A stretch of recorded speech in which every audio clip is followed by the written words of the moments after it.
To do a return pass, when you're not connecting to another box, it's always going to be the same thing.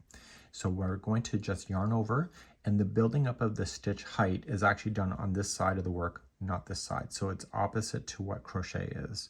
So we're going to yarn over and pull through one loop. That's considered a chain. Now the rest of it all the way to the back is always going to be the same.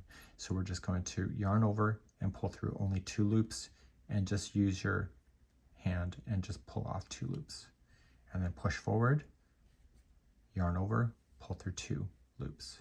And you're going to do this all the way backward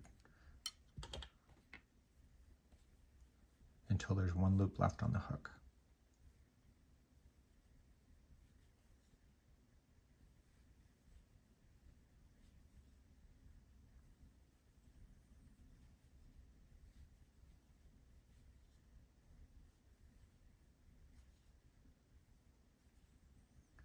And now you're done.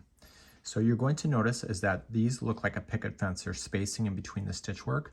When you do a forward pass, the top of this falls down and sinks in between those stitches, and it goes down, and I'll show you that in the next video.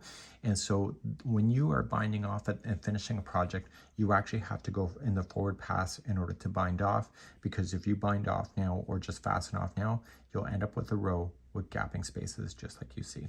Let's go on to your next video.